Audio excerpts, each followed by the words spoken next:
E aí, pessoal, tudo bem? Espero que sim. Vamos dar início hoje ao nosso período aí com essas videoaulas. E nessa primeira a gente vai utilizar para relembrar um pouquinho dos conteúdos que a gente estava vendo. Feudalismo, islamismo, os vikings. A gente vai dar uma relembrada em tudo que a gente já viu para ficar fresco na memória de vocês e a gente poder prosseguir com a nossa matéria, tá bom? Então vamos lá. Então vamos lá, pessoal. Nessa primeira videoaula a gente vai então relembrar, como eu já tinha falado, e a gente vai ver os seguintes assuntos. A gente vai falar do feudalismo, como é que ele surge, como é que são as relações dentro do feudalismo, como é que era a política, a economia, todas essas questões. A gente vai falar do surgimento do islamismo, o Islã, como ele surge, onde ele surge, como é que ele se desenvolve e como ele se torna importante. A gente vai falar também da cultura viking, esses caras, como é que eles se desenvolveram, como é que eram as práticas econômicas deles, como é que eles sobreviviam e tudo mais. Então, entrando no feudalismo, a gente precisa primeiro relembrar matéria lá do sexto ano. Quando o Império Romano ele cai, ele entra em declínio, as pessoas com medo das invasões bárbaras e dos altos impostos, eles saem das cidades romanas, lembrando que Roma tinha grandes cidades que concentravam grande parte dessa população. Então, quando o Império Romano ele começa a entrar em declínio, as pessoas ficam com medo. Então, elas deixam as grandes cidades, temendo essas invasões, e elas vão em direção ao campo. Esse processo de saída das cidades para ir para o campo é conhecido como êxodo urbano. As pessoas deixam as cidades grandes e vão para os campos. Nesse momento, para se defender das invasões e para fugir dos altos impostos. Quando essas pessoas elas chegam no campo, elas descobrem que essas terras elas têm dono. Então eles não poderiam simplesmente ficar ali, cultivar e viver ali do jeito que eles queriam. Quem tinha essas terras era chamado de latifundiários, eram os caras que tinham os pedaços de terra. E aí, quando esses camponeses eles chegam nesses pedaços de terra, eles precisam sobreviver. Então a ideia deles e o que os latifundiários, os caras que tinham a terra, propõem para eles é o seguinte: olha só, fica aqui nessa terra, eu deixo você ficar, você vai cultivar aqui, você vai viver aqui, mas em troca disso, você vai me dar parte do que você produzir. E era grande parte do que eles produziam iam para os donos da terra.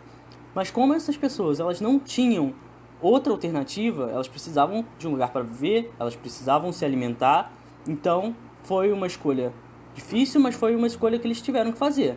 Então agora eles estão vivendo nessas grandes terras, produzindo como forma de pagamento de uma espécie de aluguel. Eles estão pagando aluguel em forma de produção. Tudo que eles plantam, eles dão grande parte dessa plantação para os donos da terra. Essas relações elas tinham base em alguns costumes antigos. O colonato romano, que vem lá do Império Romano, que era um sistema de eu te protejo se você trabalhar para mim. E ele se adapta para o feudalismo da seguinte maneira: o dono da terra, ele, ao ter um servo trabalhando ali para ele vai jurar proteger aquele cara que está trabalhando para ele, desde que aquele cara destine parte da produção dele para o dono da terra. Era esse o acordo. O servo vive na terra, trabalha na terra, em troca ele dá uma parte da produção e o senhor feudal, por sua vez, vai jurar proteger aquele cara enquanto o servo estiver trabalhando na terra dele. O outro costume é o comitatus, que é um compromisso de ser fiel e honrar uns aos outros, ou seja, o servo que está vivendo na terra, o dono da terra, eles entram em acordo e eles se comprometem a cumprir esse acordo que eles estabeleceram entre si. O servo produz, em troca de ter o espaço para produzir e de ter um lugar para viver, ele dá parte da produção para esse senhor feudal, para esse dono da terra. Os feudos, eles eram determinados de algumas maneiras diferentes. As relações entre os feudos. A gente tinha os suzeranos, que eram os proprietários das terras, e a gente tinha os vassalos, que eram os caras que recebiam essas terras. Então, o que a gente estava falando? Tem o dono da terra e tem o cara que vai produzir naquela terra, desde que ele dê parte da produção para o dono da terra, para o proprietário. Era assim que funcionava. Os feudos eram divididos em algumas áreas. O feudo era um grande pedaço de terra que tinha algumas divisões. Tinham áreas específicas para atividades específicas. Então, era mais ou menos assim. O manso senhorial eram as melhores terras. Era onde ficava o castelo do senhor feudal, onde ficava os armazéns, onde ficavam os estábulos, as oficinas, as melhores terras. As maiores terras, onde ficava o castelo, onde ficava tudo de importante no feudo, era o manso senhorial. O manso servil era o local que os servos habitavam, era o local para eles viverem e cultivarem. Para além disso, tinha outro pedaço de terra dentro do feudo, que era o manso comunal, também chamado de bosques ou pântanos. Eram terras comuns, que tinham funções específicas. Por exemplo, os servos iam nos bosques colher madeira, os lords usavam os bosques e os pântanos para caçada. Era uma área que, devido à estrutura dela, por exemplo, você não consegue plantar muita coisa num pântano. Então, não era uma área que servia para o plantio, mas ela tinha outras funções ali, tanto para o servo quanto para o senhor feudal. Aí a gente vê uma imagem mais ou menos da divisão do feudo. A gente tem bem no meio, bem no centro, o castelo do senhor feudal, bem imponente. A gente tem aí do lado de fora as áreas com as casas menores, as casas dos servos, onde eles faziam toda a plantação deles. E aí nas extremidades a gente vê ali as árvores, as florestas, que eram justamente as áreas do manso comunal, ou bosques e pântanos. Eram essas áreas comuns que não tinham uma função definida, mas que eram utilizadas tanto pelos servos quanto pelos senhores feudais. A sociedade feudal, ela era uma sociedade dividida, uma sociedade estamental, ou seja, tem uma ordem em que tem gente que está em cima, tem gente que está embaixo. E a sociedade feudal, ela era definida pelo nascimento. Se o cara nascesse servo, ele ia ser servo para o resto da vida dele, o filho dele ia ser servo, o neto ia ser servo, mesma coisa com as outras classes. O cara nascesse ali, os filhos deles iam ser daquela classe e assim por diante. E a sociedade feudal, ela era basicamente dividida em 3 grupos. A gente tinha no topo de tudo o clero, que era a igreja, as pessoas responsáveis pelas orações. Então, na sociedade feudal, o clero tinha grande poder. A igreja, na época, ela tinha muita influência sobre a vida das pessoas. Então, o clero, a igreja e seus altos membros, elas eram responsáveis por grande parte do controle da sociedade feudal. Eles tinham muito poder.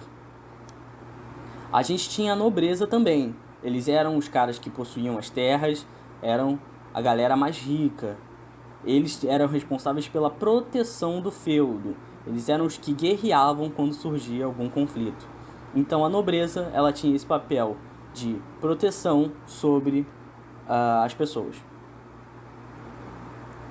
E a gente tinha também os camponeses e servos, que eram os caras que trabalhavam, que produziam, eram os caras que estavam nos campos plantando e colhendo. Detalhe: o clero e a nobreza não pagavam impostos, somente os camponeses. Os camponeses e servos, eles eram os responsáveis pelo pagamento de impostos. Eles sustentavam as outras duas classes através da produção. E a gente vai ver, no próximo slide, algumas das obrigações que esses servos tinham, tanto com o clero quanto com a nobreza.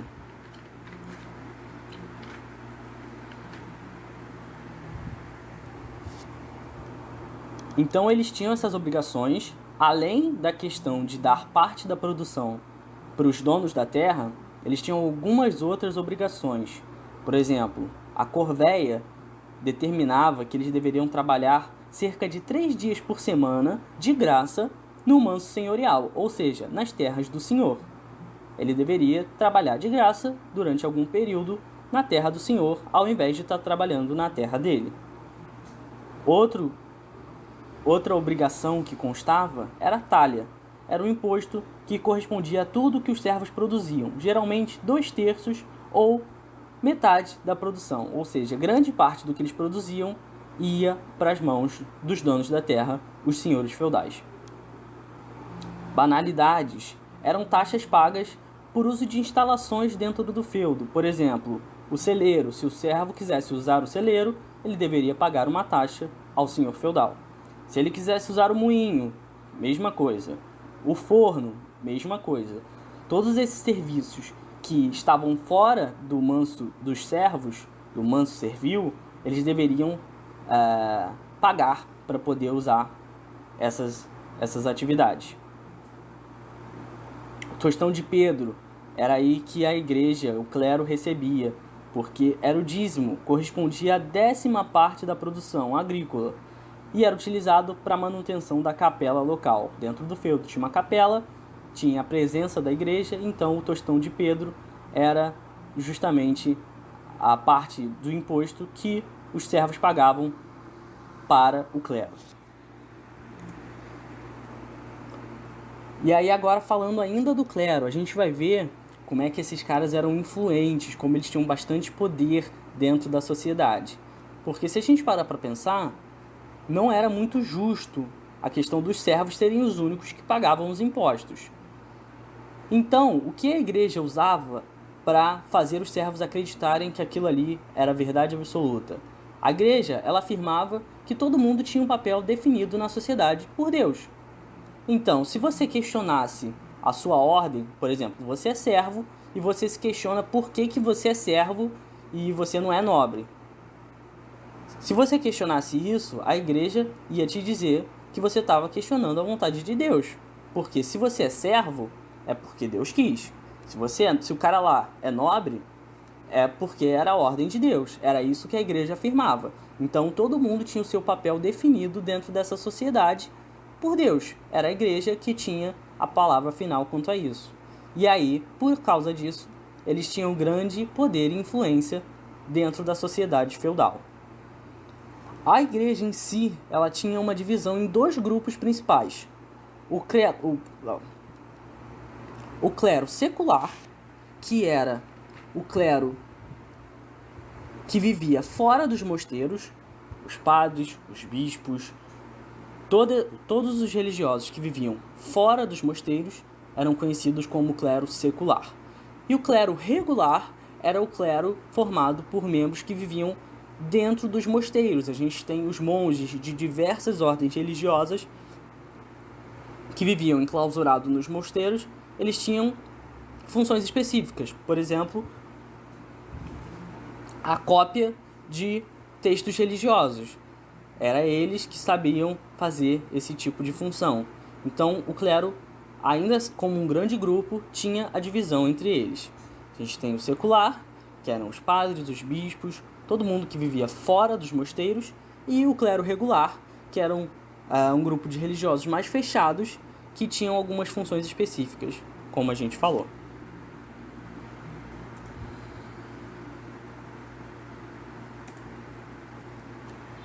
Sobre o feudalismo, a gente fecha nesse tópico.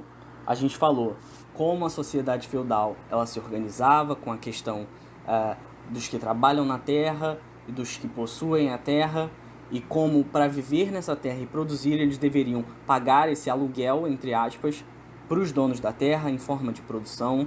A gente viu como estava estruturada a sociedade feudal, em que a gente tinha os servos trabalhando, a gente tinha os nobres cuidando de toda a parte de proteção e de conflito, e a gente tinha a igreja que estava lá no topo, olhando por essa sociedade.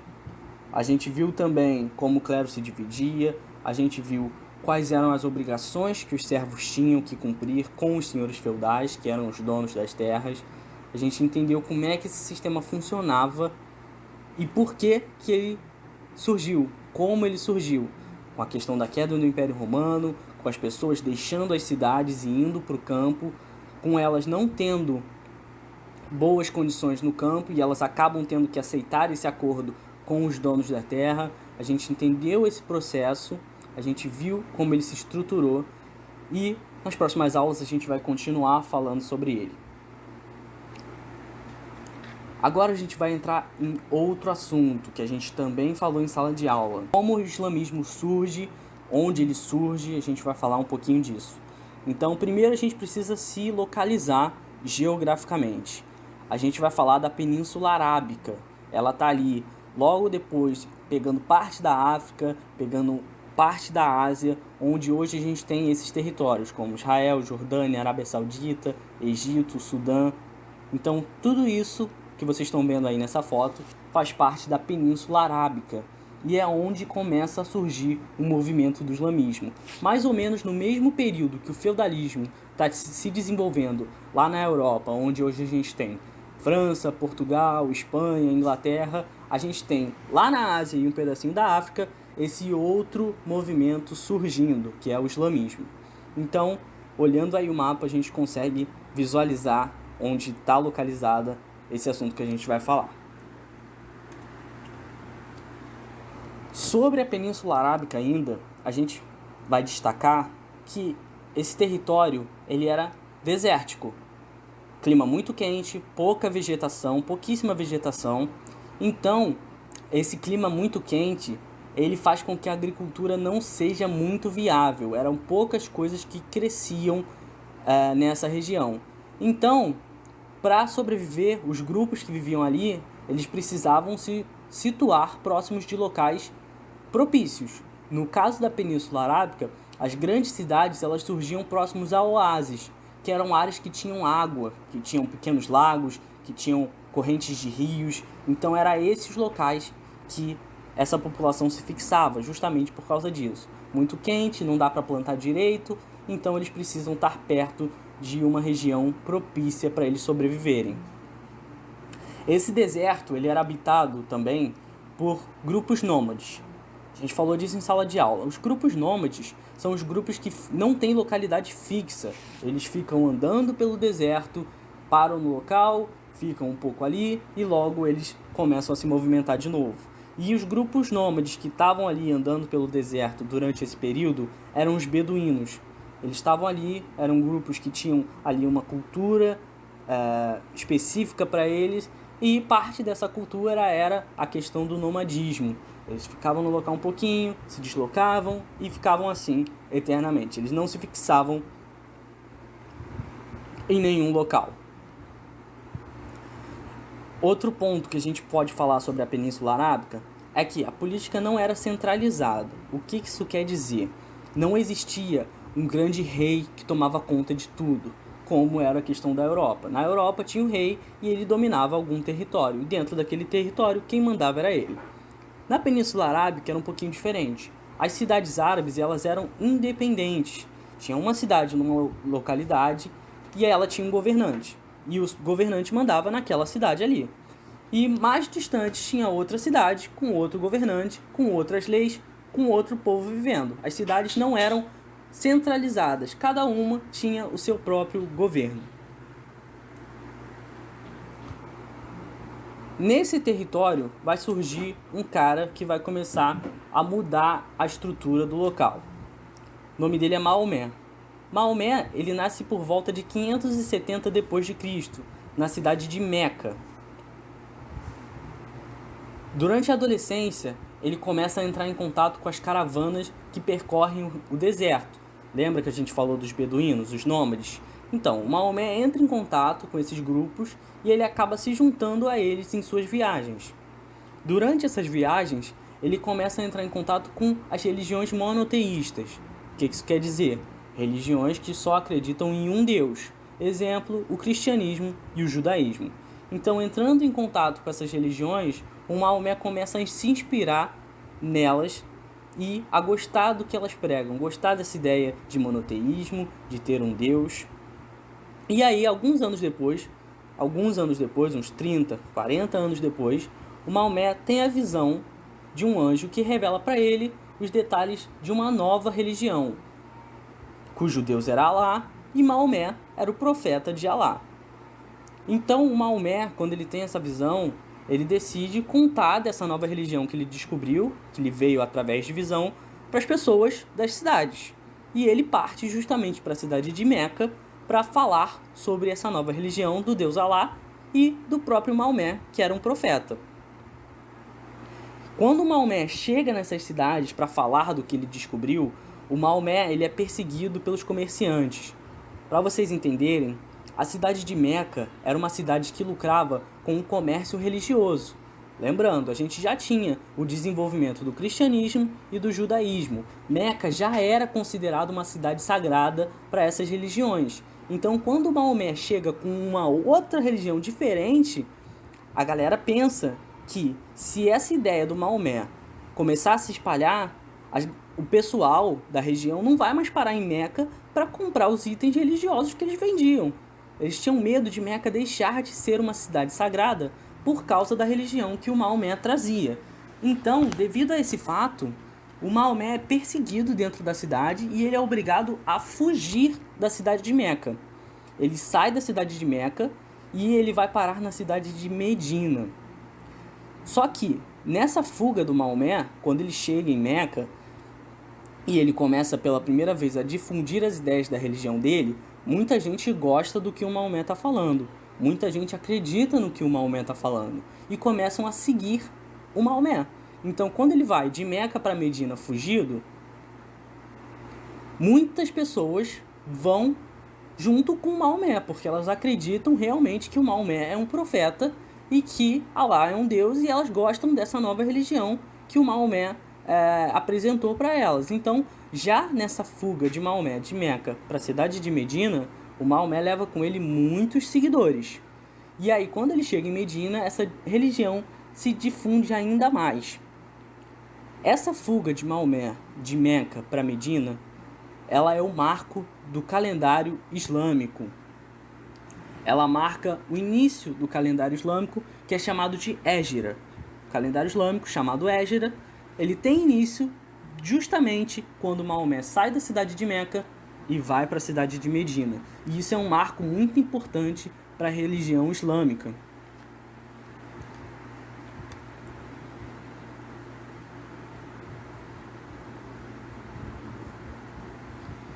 Depois que o Maomé morre, depois de alguns anos desse evento do Hégira, os seguidores do Maomé, que agora são muitos, eles registram os ensinamentos que o Maomé expressou durante a vida num livro sagrado, que é chamado de Alcorão pelos muçulmanos. Esse livro é o livro da religião islâmica, é o livro que passa os ensinamentos do Maomé. Alguns dos principais fundamentos do islamismo, eles são ser fiel a Alá e a Maomé, orar 5 vezes ao dia voltado para Meca, ir a Meca pelo menos uma vez na vida, jejuar durante o Ramadã. Então, durante o Ramadã, que é o 9º mês do calendário islâmico, eles fazem justamente esse jejum porque a visão deles é que eles se purificam ao fazer isso. E dar esmolas, ajudar os mais pobres, tudo isso se baseando no que o Maomé disse, do que o Maomé pregou durante a sua vida para os seus seguidores. E essa religião ela se difunde profundamente depois da morte de Maomé no Oriente Médio e ela reflete até hoje. O islamismo é, em grande parte dos países do Oriente Médio, a religião oficial. Sobre o islamismo, a gente entende onde ele surge, como ele surge através do Maomé, como o Maomé começa a difundir as ideias dele, como, mesmo tendo oposição, muitas das pessoas aprovavam o que o Maomé estava pregando, o que o Maomé estava falando, e como essa religião ela começa a se desenvolver e a se expandir por todo o território, até mesmo nos dias de hoje. A gente vai falar agora um pouquinho sobre os vikings. Eram povos nativos da Escandinávia, esse território que vocês estão vendo aí no mapa, que agloba Noruega, Suécia, Finlândia, Islândia, Dinamarca, tudo isso, Escandinávia, era onde os vikings viviam. Esses locais eles têm uma característica em comum, que é o clima frio. Lá é muito frio até hoje. Então isso fez com que os vikings tivessem dificuldades para plantar. Eles não conseguiam exercer a agricultura por causa desse clima frio. Isso faz com que eles tenham que buscar outras alternativas para sobreviver. Os vikings eles se destacam em algumas artes, por exemplo, a arte da metalurgia para fazer ferramentas e armas, e a arte de construção em madeira. Os grandes navios vikings eram feitos basicamente de madeira. Eles ficam famosos devido ao talento de navegação, a postura em batalha, porque os vikings eles realizam incursões na Europa, eles invadem alguns territórios da Europa algumas vezes para saquear e conquistar terras.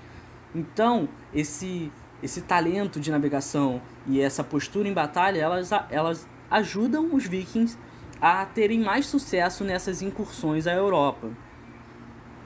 Eles chegam a tomar alguns territórios da Europa e eles entram em conflitos bastante sangrentos com os reis da Europa. Dentro da sociedade viking, eles escolhiam os chefes e os reis entre os guerreiros mais fortes, os mais corajosos, os que tinham mais força em batalha, os que tinham mais habilidade em batalha, porque a sociedade viking ela preza muito essa questão da força. A religião dos vikings era mítica e politeísta, ou seja, eles acreditavam em vários deuses, inclusive alguns que vocês já devem ter ouvido falar. Loki, Thor, Odin, todos esses são deuses da mitologia viking, que são hoje transportados para a cultura pop, nos filmes, nos seriados, mas eles realmente são uma mitologia e era nisso que os vikings acreditavam. Eles acreditavam que esses deuses eles estavam ali na sociedade deles e que eles ajudavam o povo deles em algumas determinadas situações.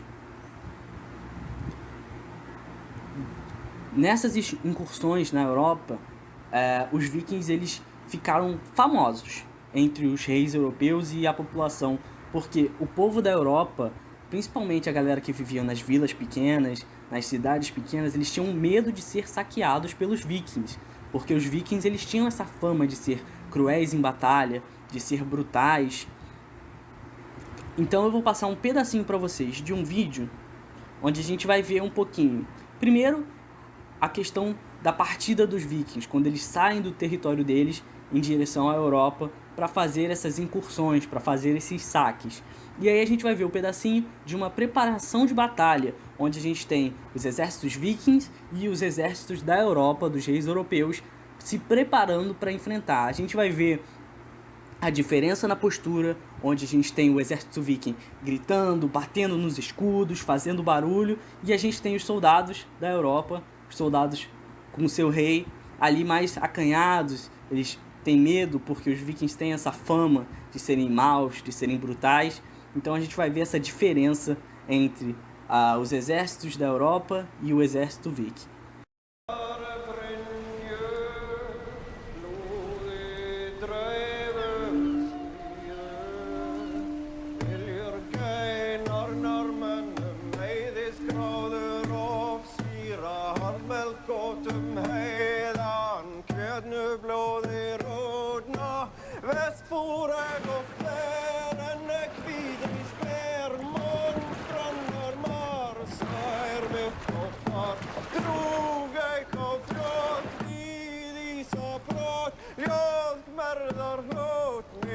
Knorrar skål, heilir hildar til, heilir hildi frá.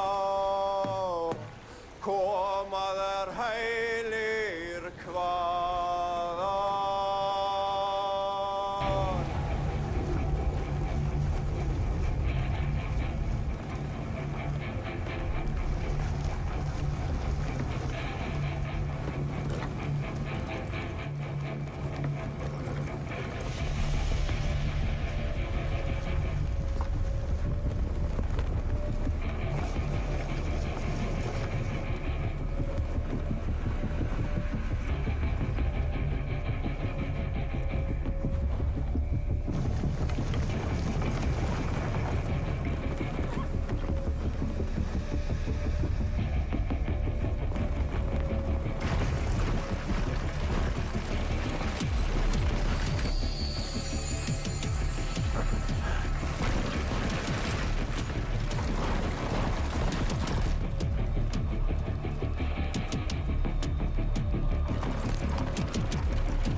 God help us. I don't think he can.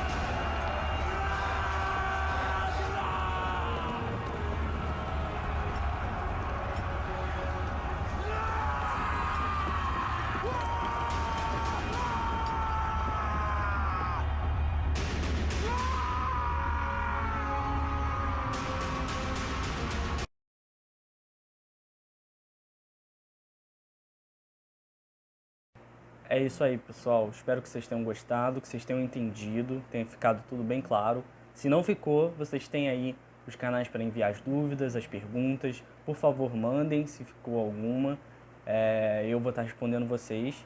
Vou deixar também nessa área de atividade um questionáriozinho para vocês responderem. 10 perguntinhas.